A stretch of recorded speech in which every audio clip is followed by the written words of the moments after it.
जय गुरु जी, शुक्राना गुरु जी। ओम नमः शिवाय। शिव जी सदा साई। ओम नमः शिवाय। गुरु जी सदा साई। संगत जी, गुरु जी का बहुत बहुत शुक्राना है। गुरु जी के आशीर्वाद से हम शिव पुराण का पाठ सुन पा रहे हैं। गुरु जी के आशीर्वाद से हम घर बैठे शिव पुराण की सेवा का आनंद ले पा रहे हैं। संगत जी, मैं आपको एक चीज़ बताने जा रहा हूँ, बहुत ही बढ़िया है।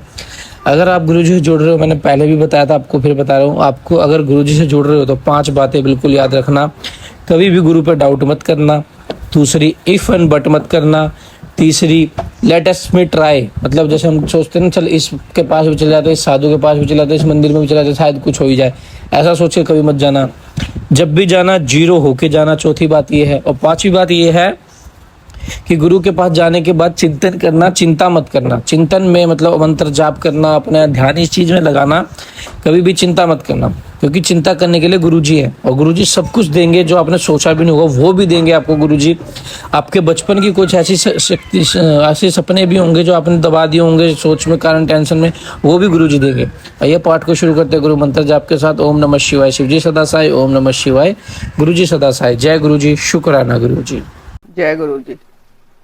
शिव दर्शन के अनुसार शिव तत्व, जगत प्रपंच और जीव तत्व के विषय में विशद विवेचन तथा शिव से जीव और जगत की अभिन्नता का प्रतिपादन, तदंतर उत्तम श्रेष्ठ पद्धति का वर्णन करके सृष्टि, स्थिति और संहार, सबको शक्तिमान शिव की लीला बतलाते हुए वामदेव जी के पूछने पर शकद ने कहा कि मुने कर्मास्थित तत्व से लेकर जो विस्तृत शास्त्रवाद हैं, अर्थात कर्म सत्ता के प्रतिपादक, कर्म फलवाद से आरंभ करके शास्त्रों में जो विविध विषयों का विशद विवेचन है, वह ज्ञान प्रदान करने वाला है। अतः ज्ञानवान पुरुष को विवेक पूर्वक कहा इसका श्रवण करना चाहिए। तुमने जिन शिष्यों को उपदेश दिया है, उनमें से कौन सा तुम्हारे समान है? वे अधम शिष्य आज भी अनान्य शास्त्रों में भटक रहे हैं, ईश्वरवादी दर्शनों के चक्कर में पढ़कर मोहित हो रहे हैं। 6 मुनियों ने उन्हें शाप दे रखा है, क्योंकि पहले वे शिव की निंदा किया करते थे। अतः उनकी बातें नहीं सुननी चाहिए, क्योंकि वह अन्यथावादी शिव शास्त्र के विपरीत बात करने वाले हैं। यहाँ 5 अवयवों से युक्त अनुमान के प्रयोग के लिए भी अवकाश ही है। उत्तम वेद का पालन करने वाले वामदेव जैसे धूम का दर्शन होने से लोग अनुमान द्वारा पर्वत पर अग्नि की सत्ता का प्रतिपादन करते हैं, उसी प्रकार इस प्रत्यक्ष प्रपंच के दर्शन रूप हेतु का अवलंबन करके परमेश्वर परमात्मा को जाना जा सकता है। इसमें संशय नहीं है। यह विश्व स्त्री पुरुष रूप है, ऐसा प्रत्यक्ष ही देखा जाता है। 6 कोश रूप जो शरीर है, उसमें आदि के 3 माता के अंश से उत्पन्न हुए और अंतिम 3 पिता के अंश से, यह श्रुति का कथन है। इस प्रकार सभी शरीरों में स्त्री पुरुष भाव को जानने वाले लोग हैं। मुनि विद्वानों ने परमात्मा में भी स्त्री पुरुष भाव को जाना है। श्रुति कहती है कि परब्रह्म परमात्मा सच्चित और आनंद रूप है। असत प्रपंच को निवृत्त करने वाला शब्द ही सदरूप कहा जाता है। चित शब्द से जड़ जगत की निवृत्ति की जाती है। यद्यपि सत शब्द तीनों लोगों में लिंगों में विद्यमान है, तथापि यहाँ पर ब्रह्म परमात्मा के अर्थ में पुल्लिंग सत्य शब्द को ही ग्रहण करना चाहिए। वह सत्य शब्द प्रकाश का वाचक है। सन प्रकाश है। सन शब्द स्पष्ट रूप से प्रकाश का वाचक है। परमात्मा में जो सत्ता या प्रकाश रूपता है, वह उसके पुरुष भाव को सूचित करती है। ज्ञान शब्द का पर्यायवाची जो चित शब्द है, वह स्त्रीलिंग है, अर्थात परमात्मा में चिद्रूप है। चिद्रूपता उसके स्त्री भाव को सूचित करती है। प्रकाश और चित ये दोनों जगत के कारण भाव को प्राप्त हुए हैं। उसी प्रकार सच्चिदात्मा परमेश्वर भी जब जगत के कारण भाव को प्राप्त होते तब उन एकमात्र परमात्मा में ही शिव भाव और शक्ति भाव का भेद किया जाता है।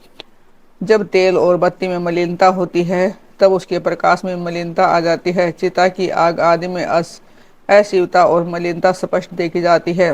अतः मलिनता और आरोपित वस्तु है, उसका निवर्तक होने के कारण परमात्मा के शिवताओं का ही श्रुति के द्वारा प्रतिपादन किया गया है। जीव के आश्रित जो इच्छित शक्ति है, वह सदा दुर्बल होती है और निवृत्ति के लिए ही परमात्मा में सार्वकालिक सर्वशक्तिमत्ता विद्यमान है। ईश्वर बलवान है, शक्तिमान है, यह व्यवहार देखा जाता है। महामुनि वामदेव लोक और वेद में भी सदा ही परमात्मा की शिव रूपता और शक्ति रूपता का साक्षात्कार कराया गया है। शिव और शक्ति के संयोग से निरंतर आनंद प्रकट रहता है। अतः मुनि उस आनंद को प्राप्त करने के लिए के उद्देश्य से ही पाप रहित मुनि विषम में मन लगाकर निरामय परम कल्याण एवं परमानंद को प्राप्त हुए हैं। उपनिषदों में शिव और शक्ति को ही सर्वात्मा एवं ब्रह्मा कहा गया है। ब्रह्मा ब्रह्म शब्द से ही बंधिता तो अर्थगत व्यापकता एवं सर्वात्मता ही प्रतिपादन होता है। शंभु नामक विग्रह में बृहत्तव और बृहत्तव व्यापक एवं विशालता नित्य विद्यमान है। सदोजात आदि पंच ब्रह्ममय शिव विग्रह में विश्व की प्रतीति ब्रह्म शब्द से ही कही गई है। वामदेव हंस से पद को उल्ट देने से ही स्वयं पद बनता है। उसमें प्रणव का प्रकट कैसे होता है यह तुम्हारे स्नेहवश में बता रहा हूँ, सावधान होकर सुनो। स्वयं पद में से साकार और हकार नामक व्यंजनों को त्याग देने से स्थूल होम शब्द का बच जाता है जो परमात्मा का वाचक है। तत्वदर्शी मुनि कहते हैं कि उसे महामंत्र रूप जानना चाहिए। उसमें जो सूक्ष्म महामंत्र है उसका उदाहरण मैं तुम्हें बता रहा हूँ। हंस पद में 3 अक्षर हैं, है, ए, से। इन तीनों में जो ए है वह 15वें अनुस्वार और 16वें विसर्ग के साथ है। सकार के साथ जो ए है वह विसर्ग सहित है। वह यदि साकार के साथ ही उठकर अहम आदि के में चला जाए तो हंस के विपरीत सो अहम यह महामंत्र हो जाएगा। इसमें जो साकार है वह शिव का वाचक है, अर्थात शिव ही साकार के अर्थ माने गए हैं। साक्यात्मक शिव ही इस महामंत्र के वाच्यार्थ हैं। यह विद्वानों का निर्णय है। गुरु जब शिष्य को इस महामंत्र का उपदेश देते हैं तब सो अहम पद से उसको साक्यात्मक शिव का ही बोध कराना अभिष्ट होता है, अर्थात वह यह अनुभव करे कि मैं साक्यात्मक शिव रूप हूँ। इस प्रकार जब यह महामंत्र जीव परक होता है अर्थात जीव की शिव रूपता का बोध कराता है तब पशु अपने को साक्यात्मक एवं शिव का अंश जानकर शिव के साथ अपनी एकता सिद्ध हो जाने से शिव की समता का भागी हो जाता है। तब श्रुति के प्रज्ञानम ब्रह्म इस वाक्य में जो प्रज्ञानम पद आया है उसके अर्थ को दिखाया जा रहा है। प्रज्ञान सब चैतन्य का पर्याय है, इसमें संशय नहीं है। मुनि शिव सूत्र में कहा गया है कि चैतन्यम आत्मा अर्थात आत्मा ब्रह्म या परमात्मा चैतन्य रूप है। चैतन्य शब्द से सूचित होता है कि जिसमें विश्व का संपूर्ण ज्ञान तथा स्वतंत्रता पूर्वक जगत के निर्माण की क्रिया स्वभावतः विद्यमान है, उसी को आत्मा या परमात्मा कहा गया है। इस प्रकार मैंने यहाँ शिव सूत्रों की व्याख्या की है। ज्ञानम बंद यह दूसरा शिव सूत्र है। इसमें पशु वर्ग जीव समुदाय का लक्षण बताया गया है। इस सूत्र में आदि पद ज्ञानम के द्वारा किंचन मात्र ज्ञान और क्रिया का होना ही जीव का लक्षण कहा गया है। यह ज्ञान और क्रिया पराशक्ति का प्रथम संबंधन है। कृष्ण यजुर्वेद की श्वेता सौतर शाखा का अध्ययन करने वाले विद्वानों ने स्वभाव की ज्ञान बल क्रिया च इस श्रुति के द्वारा ही इस पराशक्ति का प्रसन्नता पूर्वक सत्वन किया है। भगवान शंकर की 3 दृष्टियां मानी गई हैं, ज्ञान क्रिया और इच्छा रूप। ये तीनों दृष्टियां जीवों के मन में स्थित हो इंद्रिय ज्ञान एवं गोचर देह में प्रवेश करके जीव रूप को सदा जानती और करती हैं। अतः यह दृष्टि तरह रूप जीव आत्मा का स्वरूप ही है, ऐसा निश्चित सिद्धांत है। अब मैं जगत प्रपंच के साथ प्रणव की एकता का बोध करने वाले प्रपंचार्थक वर्ण करूँगा। ओमितिदम सर्वम अर्थात यह प्रत्यक्ष दिखाई देने वाला समस्त जगत ओंकार है। यह सनातन श्रुति का कथन है। इसमें प्रणव और जगत की एकता सूचित होती है। इस वाक्य से आरंभ करके तृतीय श्रुति ने संसार की सृष्टि के क्रम का वर्णन किया है। वामदेव इस श्रुति का जो विवेकपूर्ण तात्पर्य है उसे मैं तुम्हारे स्नेहवश बता रहा हूँ। सुनो, शिव शक्ति का योग ही परमात्मा है, ये ज्ञानी पुरुषों का निश्चित मत है। शिव की जो पराशक्ति है उसे इच्छक्ति प्रकट होती है। इच्छक्ति से आनंद शक्ति का प्रादुर्भाव होता है। आनंद शक्ति से इच्छा शक्ति का उद्भव हुआ है। इच्छा शक्ति से ज्ञान शक्ति, ज्ञान शक्ति से 5वीं क्रिया शक्ति प्रकट हुई है। मुनि इन्हीं से निवर्ती का आदि कलाएं उत्पन्न हुई हैं। इच्छा शक्ति इच्छक्ति से नाद और आनंद शक्ति से बिंदु का प्राकट्य बताया गया है। इच्छा शक्ति से मकार प्रकट हुआ है। ज्ञान शक्ति से 5वां स्वर उकार उत्पन्न हुआ और क्रिया शक्ति से आकार की उत्पत्ति हुई है।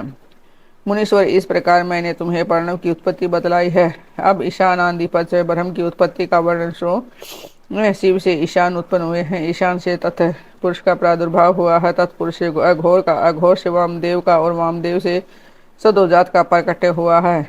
इसे आदि अक्षर प्रणव से ही मूलभूत 5 स्वर और 33 व्यंजन के रूप में 48 अक्षरों का प्रादुर्भाव हुआ है। अब कलाओं की उत्पत्ति का क्रम सुनो। ईशान से शांतिता कला उत्पन्न हुई है। तत्पुरुष से शांति कला, अघोर से विद्या कला और वामदेव से प्रतिष्ठा कला और सदोजात से निवृत्ति कला की उत्पत्ति हुई है। ईशान से इच्छा शक्ति द्वारा मिथुन पंचक की उत्पत्ति होती है। अनुग्रह, तिरोभाव, संहार, स्थिति और सृष्टि इन पांच कृत्यों का हेतु होने के कारण उसे पंचक कहते हैं। यह बात तत्वदर्शी ज्ञानी मुनियों ने कही है। वाच्य के संबंध से उनमें मिथुन तव की प्राप्ति हुई है। कला वर्ण स्वरूप इस पंचक में भूत पंचक की गणना है। श्रेष्ठ मुनि श्रेष्ठ आकाश आदि के कर्म से इन पांचों मिथुनों की उत्पत्ति हुई है। इनमें पहला मिथुन है आकाश, दूसरा वायु, तीसरा अग्नि, चौथा जल और पांचवा मिथुन पृथ्वी। इसमें आकाश से लेकर पृथ्वी तक के भूतों का जैसा स्वरूप बताया गया है उसे सुनो। आकाश में एकमात्र शब्द ही गुण है। वायु में शब्द और स्पर्श दो गुण हैं। अग्नि में शब्द, स्पर्श और रूप है। इन तीनों गुणों की प्रधानता है। जल में शब्द, स्पर्श, रूप और रस ये चार गुण माने गए हैं तथा पृथ्वी शब्द, स्पर्श, रूप, रस और गंध इन पांच गुणों से संपन्न है। यही भूतों का व्यापकता कहा गया है। अर्थात शब्द आदि गुणों द्वारा आकाश आदि भूत, वायु आदि परवर्ती भूतों में किस प्रकार व्यापक है यह दिखाया गया है। इसके विपरीत गंध आदि गुणों के कर्म से वे भूत पूर्ववर्ती भूतों से व्यापक हैं। अर्थात गंध गुण वाली पृथ्वी जल का और रस गुण वाला जल अग्नि का व्यापक है। इत्यादि रूप से इनकी व्यापकता को समझना चाहिए। पांच भूतों का विस्तार ही प्रपंच कहलाता है। सर्वसमष्टि का जो आत्मा है उसी का नाम विराट है और पृथ्वी तत्व से लेकर क्रम से शिव तत्व तक जो तत्वों का समुदाय है वही ब्रह्मांड है। यह क्रमशः तत्व समूह में लीन होता हुआ अंत गोतवा सबके जीवन भूत चैतन्यमय परमेश्वर में ही लय को प्राप्त होता है और सृष्टि काल में फिर शक्ति द्वारा शिव से निकलकर स्थूल प्रपंच के रूप में प्रलय काल पर्यंत सुखपूर्वक स्थित रहता है।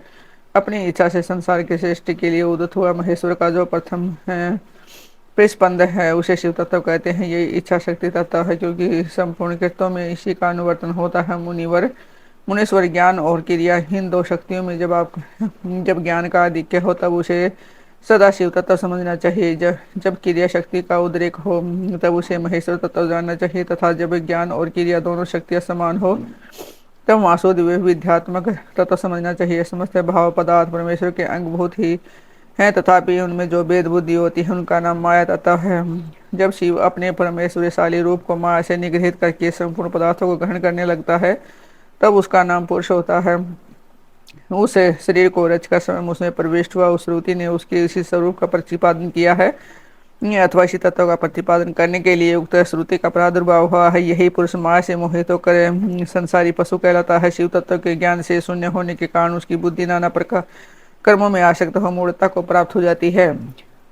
वह जगत को शिव से अभिन्न नहीं जानता तथा अपने को ही शिव से भिन्न समझता है। पर यदि शिव ने से अपनेता जगत की अभिन्नता का बोध हो जाए तो वह पशु को मोह का बंधन न प्राप्त हो। जैसे इंद्रजाल विद्या के दाता को अपनी रची हुई अद्भुत वस्तुओं के विषय मोह या भ्रम नहीं होता उसी प्रकार ज्ञान योगी को भी नहीं होता। गुरु के उपदेश अनुसार अपने ऐश्वर्य का बोध प्राप्त हो जाने पर वह चिदानंद घन शिव रूप ही हो जाता है। शिव की पांच शक्तियां हैं सर्वकृत रूपा, सर्वतत्व रूपा, पूर्णतः रूपा, नित्य रूपा, व्यापक तव रूपा। जीव की पांच कलाएं हैं कला, विद्या, राग, काल और नियति। इन्हें काल पंचक कहते हैं जो यहाँ पांच तत्वों के रूप में प्रकट होती है। इनका नाम कला है जो कुछ कुछ कर्तव्य में हेतु बनती है और कुछ तत्व का साधन होती है। उस कला का नाम विद्या है जो विषयों में आसक्ति पैदा करने वाली है। उस कला का नाम राग है जो भाव पदार्थों और प्रकाशों का भाषणात्मक रूप से कर्म उच्छेदक होकर संपूर्ण भूतों का आदि कहलाता है। वही काल है। यह मेरा कर्तव्य है और यह नहीं है इस प्रकार नियंत्रण करने वाली जो विभू की शक्ति है उसका नाम नियति है। उसके आक्षेप से जीव का पतन होता है। ये पांचों ही जीव के स्वरूप को आसादित करने वाले आवरण हैं इसलिए पंच कंचुक कहे गए हैं। इसके निवारण के लिए अंतरंग साधन की आवश्यकता है।